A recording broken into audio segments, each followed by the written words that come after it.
Welcome to Warblog. Today we're going to look at the Paktia rural violence. There should have spaces between the words. And just as a point of note, it's exactly the same as this.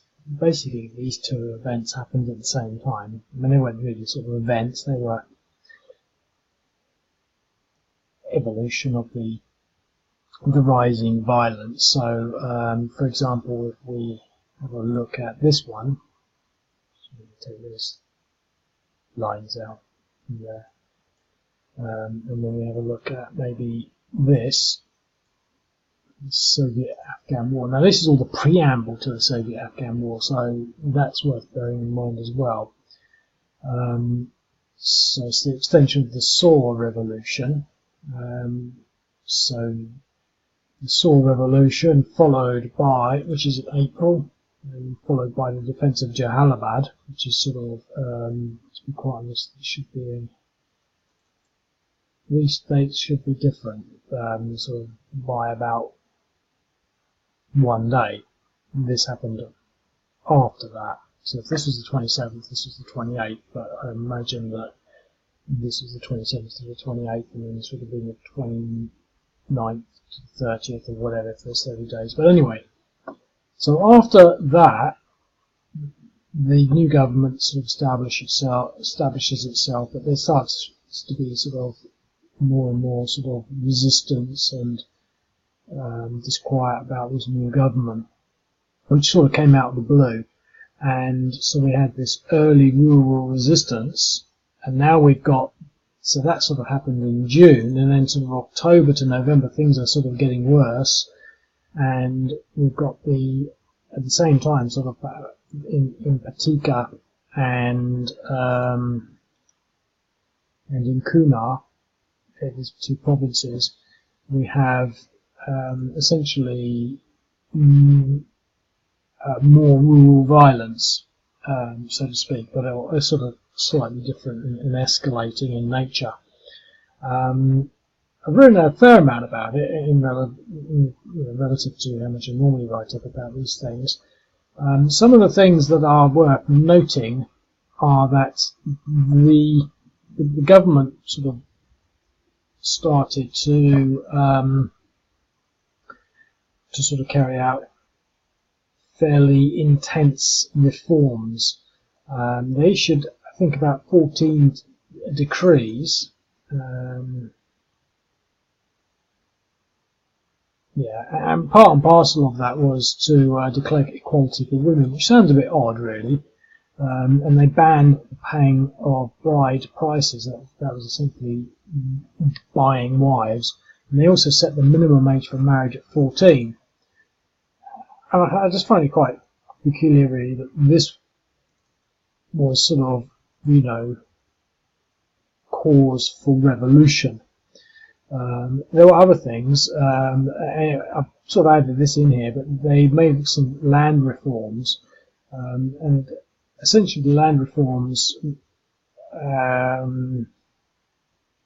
basically did away with a lot of things and upset the people that owned the land. So what was happening is the farmers were they were renting, and they had to have to buy corn every year, and every year they would make a sort of loss on that deal, and they would become more and more in debt to the landowners.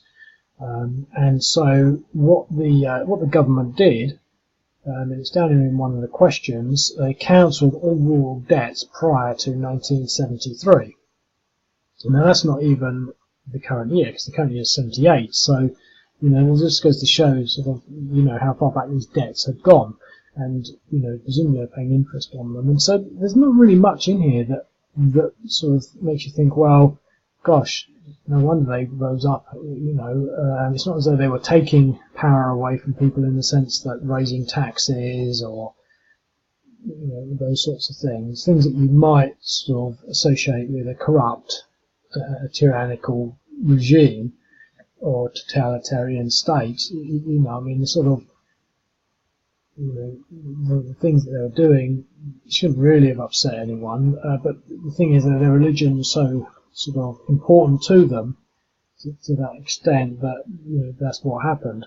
There were a few other things. One of the other things was, which is more incidental, but at the same time still fairly critical, was that they issued a new flag, and the new flag replaced the Islamic green.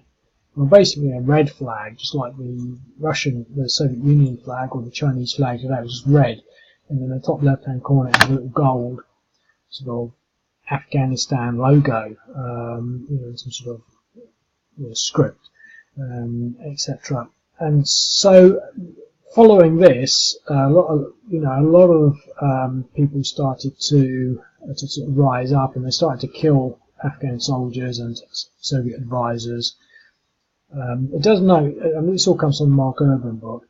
It does note that the conflict gave rise to sort of over 30,000 refugees, but it does note that it has to be taken in context, because the violence prior to the revolution in rural areas in 1975 gave rise to 170,000 refugees, and so it's sort of relatively peaceful, when taken into context.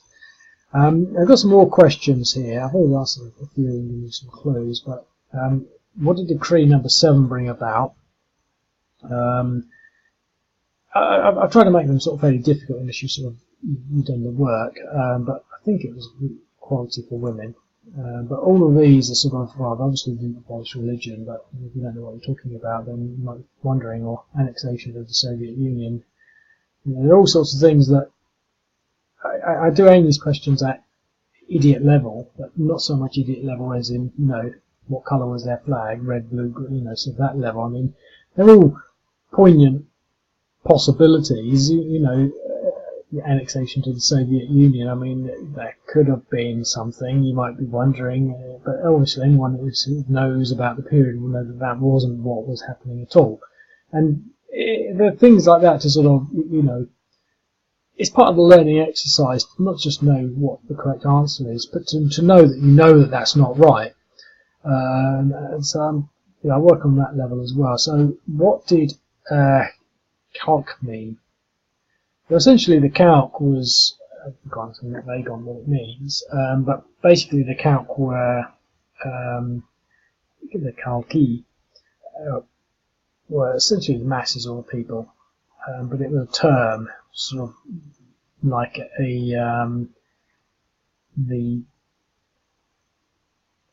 I don't know, the board of people, or the brotherhood, or not so much the brotherhood or the board or anything like that, but basically it's actually a key term. It's not just, it doesn't mean masses or people, it was the calc. The calc were making decisions, so there was like a committee or representation of the calc. It was more of a body, but it meant masses or people.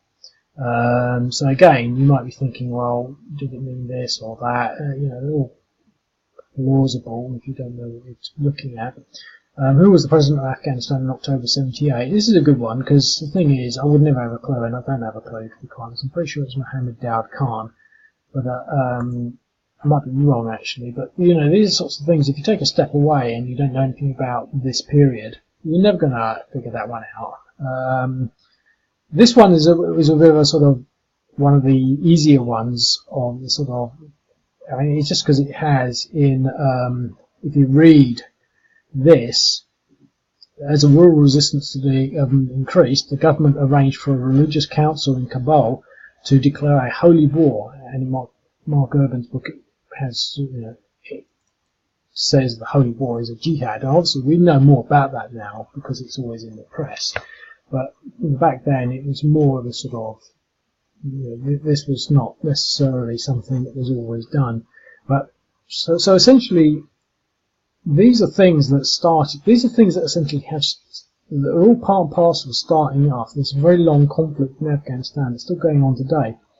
If they hadn't done this, if they hadn't sort of put these restrictions on women, and if they hadn't changed the land ownership, maybe they wouldn't have had these problems today. But anyway, that's all beside the point. But the point is, they declared this jihad, which might have been quite novel, a lot like the declaration of the caliphate recently. I mean, you can almost imagine them declaring a caliphate every other year now. But presuming this jihad meant it was special, and so what it did, it resulted in the basically it resulted in the rebels also declaring a jihad, a holy war against the government. So they both declared jihad against each other, and basically what that meant was the holy fighters were, when the rebels declared their holy war, they basically gave rise to their holy fighters, the mujahdeen. Now, obviously, we know all about the mujahdeen now, and Taliban and things like this. But this was sort of, it strikes me as, I'm not sure whether the mujahdeen have any sort of prior history, maybe in context with certain things, like the ninjas. It's a term that probably goes back a long way, but this is where the holy war started. So this is another reason for this being quite a significant part of the Tsar Revolution and the Soviet-Afghan War. This was they declared these two jihads, and basically this meant that their fighters could go into battle knowing if they were killed, they would go straight to heaven, which is called djena. Now, I didn't know that. So again, these are sort of in brackets like that because, and this should also be in brackets, these three terms, because they were sort of introduced. They're being introduced in Mark Urban's book, which was written a while back now, in the 80s, I think. That should sort of put the things into some sort of context, or they don't need that context these days, but djena does, well, in my mind's eye, because I don't hear that every day. But it seems a fairly cynical, maybe it's not the right word to do, calculating thing to sort of do to declare. It struck me that the government declared that they arranged with the religious councils in Kabul to declare the holy war, and that was really more to sort of get people to fight for the government, and resulted in the rebels also declaring their holy war and being central to the start of everything that's really sort of not stopped since. And so there you have it. So we've got these sort of questions. So what is a jihad, a holy war, a Muslim soldier, a religious leader, or a gun? The last one was a bit odd, really. I was trying to think of what else could a jihad be. I was going to say it was like, is it a veil? Because I know the veil sounds a bit like jihad. But I can't remember what their veils are called, but I didn't want us to be sort of too insensitive, really. So I thought a gun was just probably not. It's not as significant as these wrong answers, because you might not know. It's probably fairly obvious, but anyway. So what was the effect of Decree Number 6? Now there were about 12 of these altogether. The education of women and girls. Now this was something that they did bring around, so they're all part of their reforms was the education of women and girls, and so presumably they weren't educating women and girls beforehand. So the cancellation of rural debts prior to 73, I think that's pretty much what it does actually. But because it's quite long, if I put in something short, so I had to make these long ones to make this one not look like the long one, which should obviously be the correct answer. So land enclosure orders and establishment of communal holdings. I was thinking of the Enclosures Acts from England from the 1700s or 1600s or whatever it was, but as a sort of similar comparable event. But anyway, I just made that up. And the invitation of the Soviet forces to maintain order in Afghanistan, which could be possible, but anyway, I'm pretty sure it's that. So that's Decree 6. And Decree 7 was the sort of equality of women, and there are other ones.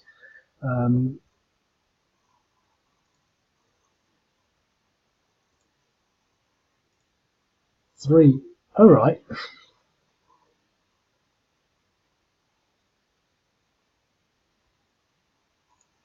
Maybe it's this one.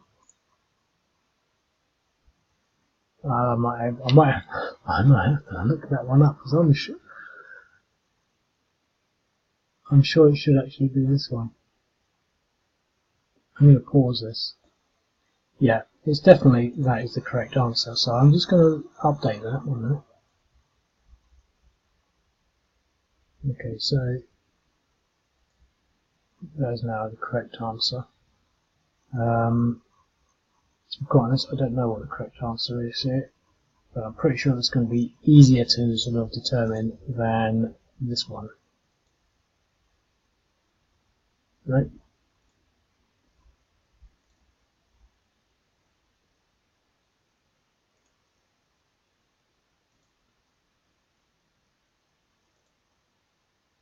Just got it right now. So this is Nur Mohammed Taraki, in theory. They went through a few presidents. But so anyway, that's the sort of introduction. So when you actually consider the importance of it, it becomes sort of quite interesting.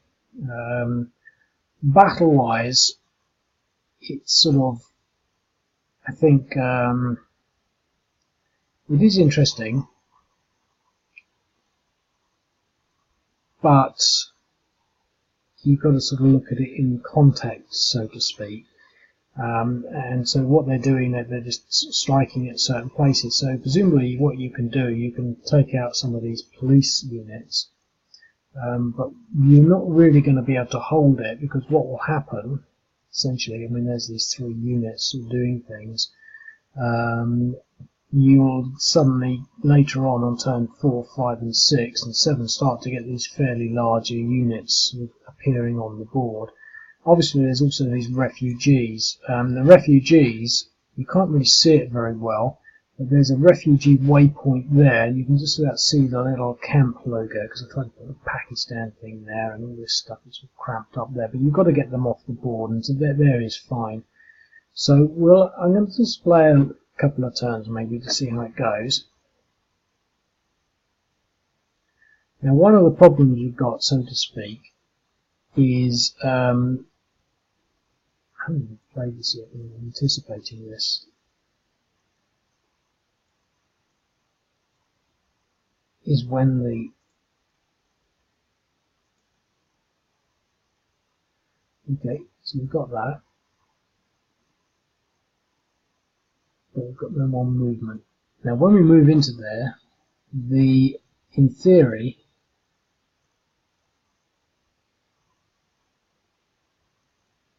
the refugees will appear. So that was a 2-to-1. Now, the thing I'm sort of getting to here really is, to some extent, is that this isn't a sort of a walkover. Now they're not going to be able to take this place. But if they focused on it, they might be able to. They might have a chance.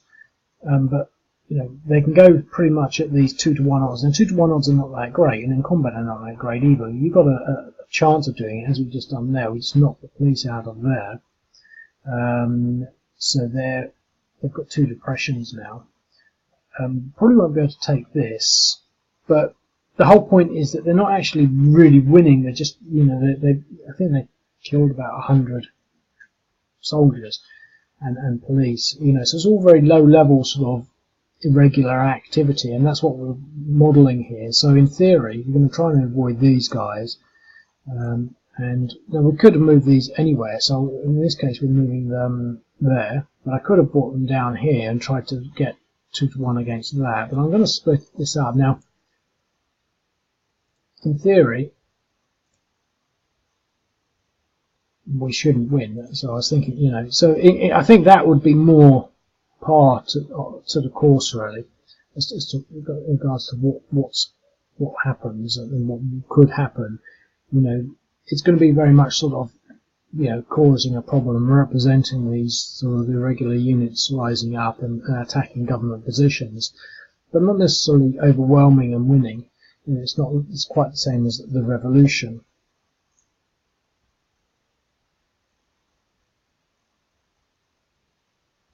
Okay.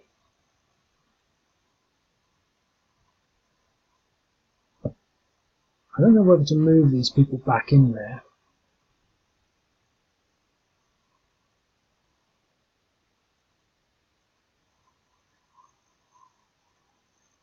Oh, I think I will. You can't really attack anything. Now the question is, now I'm going to leave the police in there because it's cost, and we don't want to leave that empty. We've got military units here, but that is the Gardes is the sort of, you know, the regional capital, so we don't necessarily want to leave it empty, but we don't necessarily want to not commit ourselves. So we could sort of move one of these up here, but we can't leave that empty. So we're just going to do that, and I'm not going to start attacking these units. It's, you know, crappy odds. So let's see if we can push these people out.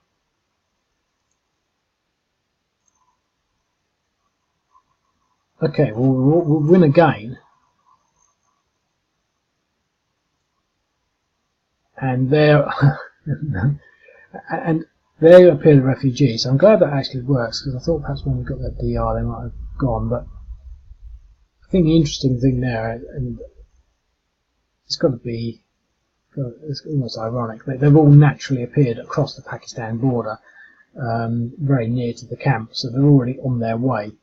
So we've actually taken this town. Now, to be quite honest, 2-to-1 odds, doing it twice is actually quite, the odds against that, the odds are quite low. The odds of that happening are quite low. The odds against that are quite high. We had our, that was probably more average down here, an exchange. So we could have, that could have been hard fought for, but in 2 turns we did it. We got the DR result both times. Let's see what we can do down here.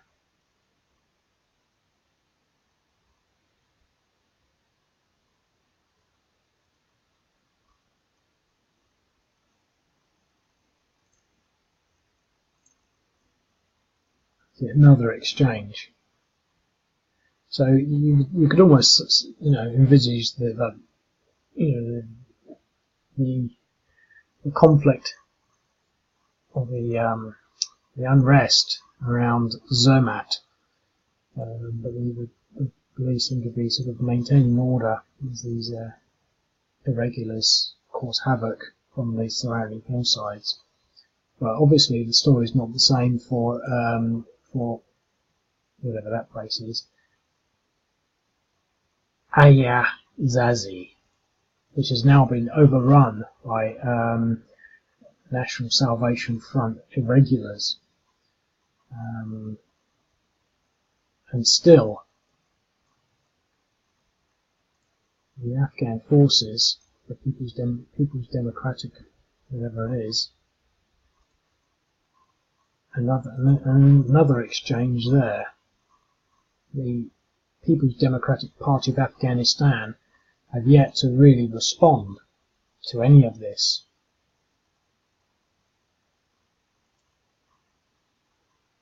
Okay. Well, they still really can't afford to counterattack, but the National Salvation Front units have taken quite a pounding down here, and they're probably not really fit. They're going to probably have to rest.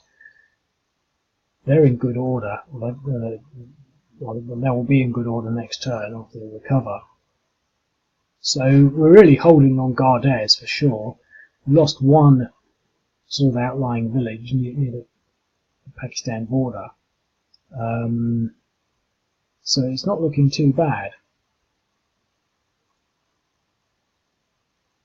Okay, well, I'm going to rest them because I don't want to just push them, although I'm not going to play for that much longer. Here I think we've still got another chance. And the question up here is, do we just sort of sit there and maintain that? Sort of, well, we've won, what do we do now? Because we can't really sort of go off it, unless we can sort of defeat this police unit. The Depression 3, we don't have any depression. If we could defeat that, then we can start to actually bring them back down here, I think.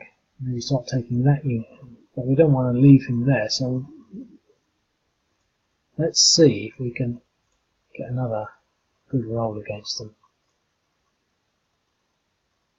Yeah, well, we pushed them back at least. So they're at Depression 6 now.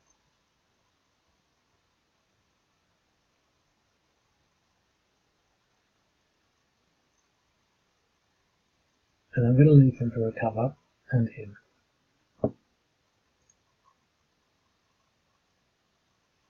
Okay, well, they're going to leave them there, because we want to at least recover.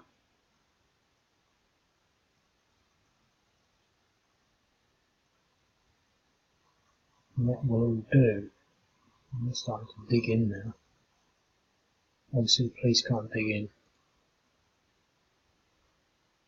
Okay, so we've now got some motorised units to come on. National Salvation Front. We're in good order here, so see if we can get these units out. another exchange. So the question up here is, do we hold on to that? Because we need to, I can't see that, but we need sort of probably quite a lot in there to capture that. So they're doing their job. And do we I think we'll try and recover these again. Right, well, they're going to try and recover. They're only able to get down to 4, but the People's Democratic Party of Afghanistan now have some motorised units to play with. And this one unit probably makes all the difference. But they've all moved up, so they're going to take a while to get there.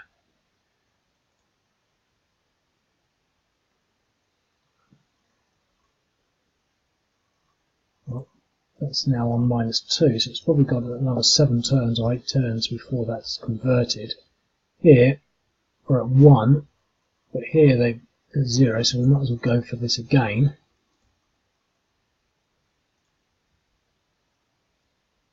I was feeling lucky, but an exchange, that's not lucky.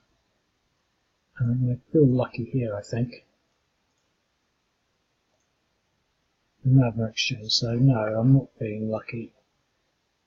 So he's on 2, he's on 1. I think this is quite a good simulation of something. I wouldn't want to say it was a good simulation of what happened, because I don't really know what happened, but it's sort of, you know, it's increased rural violence, trying to take out these small little places, succeeding in some, not in others. You know, 1 out of 3 is probably a good spread across the odds of 2 to 1. It was just convenient and happened straight away. But once these reinforcements arrive, I don't think they'll really be able to do that. But it's still indicative of the sort of the intent of the National Salvation Front, and it's not just the National Salvation Front. They're just sort of rebels or resistance units that are unhappy with the with these new sort of government reforms, and also just to sort of, you know, reiterate that there was a lot of misinformation, which is again quite poignant for the current time. But there were a lot of these land agents were actually spreading false rumours of what the government were intending to do in order to rouse the you know, the people in the rural areas, saying that they were doing things which they weren't, you know, for their own gains, to get them to sort of join up. Because again, they didn't have the internet in 1978 or anything, so a lot of what happened was word of mouth, and so there was a lot of that as well. So, you know, fake news is, I really hate to even use that term, but it's nothing new, and it was central to sort of why there was a lot of unrest. Because when you look at it at face value, the People's Democratic Party of Afghanistan did actually have sort of the intent to do good things, relatively, when you consider, you know, social justice. It's just what they were trying to do went against the grain of the entrenched power hierarchy. I can never think of the right words, but you know, they went against the grain, so to speak, and it was that really that was sort of pushing things. And I think that the question of what they did with the flag, according to Mark Urban's book, demonstrated the insensitive, or the insensibility, or the insensitive nature of the reforms that they were bringing about. And the book also, I think, hints that basically they started to sort of have less, I don't know what the word is, sympathy or compassion or sensitivity, less sensitivity to the you know, the rural components of the country. You know, considering that, you know, I think they sort of felt that, well, they were the arm, they had the army behind them, and they were in power, and it was a new revolution, and you know, that they were just going to do these reforms, and they were going to make them quite harsh, in line with, say, Soviet, you know, not so much Soviet reforms, but Soviet ways of, you know, Soviet communism. I think they would really just sort of, they gave up really in the latter part of this part of history, this part of the revolution, into sort of trying to do it, piece by piece, or they just went all out for their reforms. And I think that there was that sort of, also sort of really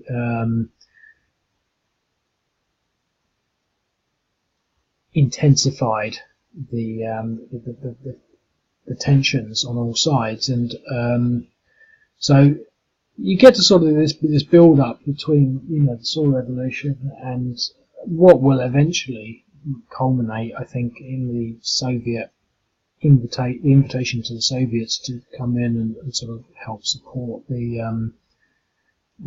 Afghanistan revolutionary government. The only thing is, I'm going to get lost of what I'm saying there, but no, it's not a problem really. I mean, I'm pretty sure you get the gist of what's happening. But I think the one thing to sort of maybe say and add on to all of that is that the country is sort of awash with interventions, and you've got to sort of wonder, well, what would happen if no one intervened? Presumably they would come to some sort of balance. I mean, the Saw Revolution, I think it's sort of accepted to some extent, was sort of unexpected, and to some extent a natural revolution, but something that was sort of really not predicted. It just happened that circumstances led that to happen. So much so that it wasn't necessarily a hugely popular drive. It was just more circumstances permitted it, because there was a local drive for that change. The country, I think, was small enough, especially at that time, for the events that happened to take place. But, it was like a perfect storm with regards to that, and the way the army joined in with the revolution. Certain elements of it joined in. But I think that if you weren't to have the intervention that Afghanistan's had throughout the years, that I think you've got to wonder what would their natural balance be. And I don't want to start sort of pontificating and trying to identify what that would be. But I think if the Soviets hadn't come in, what would it be? I mean, it's clear at the moment, I think, in current Afghanistan, that the Taliban are sort of doing fairly well, and the Afghan government are really sort of struggling, and are clearly sort of dependent on it just goes to show you how much I know, because I'm pretty sure the Americans are still in there, but they're not in there as intensely as they could be, but they still got a presence in many places. But it makes you wonder what would happen. The Taliban are basically being kept at bay by constant foreign support of the Afghanistan government, and to a larger extent intervention. And I think even India doesn't necessarily want the Americans to sort of necessarily leave. And I don't think that the UN are in there, or whether there are UK forces or Australian forces, as they were at the sort of the peak of it all. But the thing is, what I'm saying is, if these foreign nations left and hadn't intervened, what would it be? What would be the natural order? I mean, presumably the Taliban would take over the whole of the country, and if that's not the will of the people, then I don't know necessarily what is. I don't want to say it quite like that, because I'm not supporting either side at all. Especially not trying to support the Taliban in sort of saying, well, obviously it would be, but it makes you wonder what the natural balance would be, and what it would have been historically if they hadn't had these interventions early on. And obviously, and what I'm thinking is, well, obviously all my thinking comes from post World War II. So I've got a few books on it, actually. I detail Afghanistan history before World War II, and it appears that they were been constantly in revolution. But I think it would have been different way back then, when they didn't have motorized units, they didn't have machine guns. It was more heavy martinis and proper tribal, nomadic elements. competing more regionally for power. I believe they've always had that sort of level of conflict ongoing, but nevertheless, if the Soil Revolution hadn't happened, and I'm not sure how much conflict there was, but obviously, there was in 1975 there were 130,000 refugees, displaced. So obviously there is sort of, that sort of bear in mind. It wasn't just the Soil Revolution that sort of brought about the revolution. It was the Soil Revolution part and parcel of attempted solution by certain elements to the situation, but obviously didn't really sort of come about, bring about sort of a unified country that was, on the same page, so to speak. But you just sort of think, well, what would be the natural balance without any foreign intervention at all? It's not really even worth sort of thinking about too intently, because one of the things I don't necessarily like to do is alternative what ifs. But I think it's certainly a sort of a what if when you consider going forward, that if we stopped intervening with Afghanistan, what would happen? I mean, I don't think it would be, the sort of, I don't know. What I'm saying is I don't necessarily think that it would be. I'm not sure what I'm trying to say here, really, because it sounds like we're justifying sort of, the Taliban ruling the country. But that it would take shape. I mean, what would the Taliban take over the whole country? I don't know. I mean, the Afghanistan people, they seem to sort of be, to a large extent, supportive of the of the Taliban regime.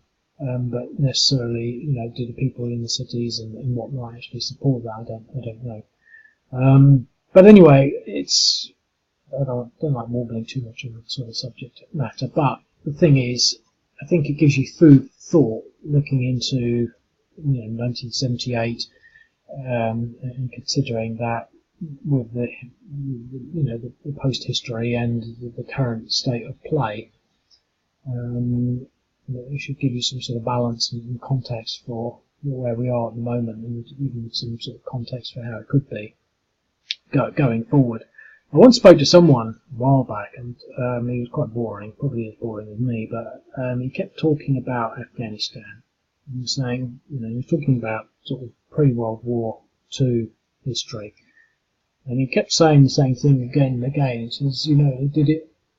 I don't know if it wasn't the Boer War, was it? It was South Africa. I think it was part and parcel of the Anglo presence in Afghanistan.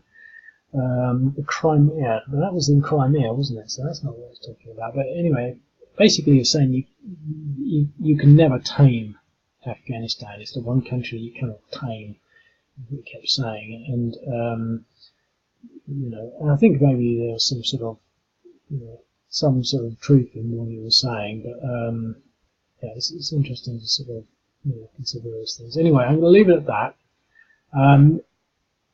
Just to sort of reiterate, there are the two of these, and they're pretty much exactly the same. But this one will be pretty much exactly the same. I'm even thinking of using the same volume of counters. The only difference here is that Pakistan has a much wider border, so there'll be more camp locations, but other than that it'll be the same. So I'll probably use the same text.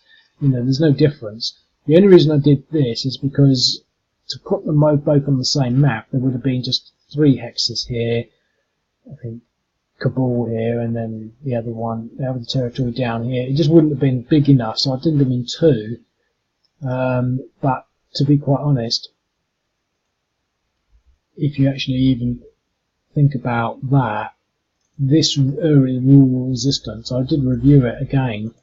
This one is based on almost the same sort of narrative description as the other one. It basically said there was uprisings in these 3 provinces, and then it says something about another 4 provinces. And so that would actually be, and this is one, and I can't remember what it is, but there would actually be 7 scenarios if I actually pinpointed them. So this is just representative of one of them.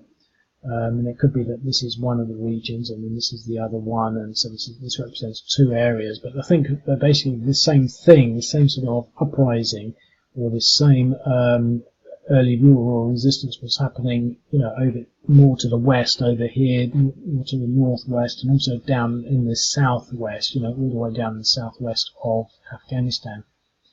And so it wasn't just here. So, but in this instance, it does actually say Paktia and whatever that other one is, Kunar. So so I split them up. It's not the end of the world. Anyway, I hope you enjoyed that. I hope it gives you some sort of idea and some sort of oversight into that part of history.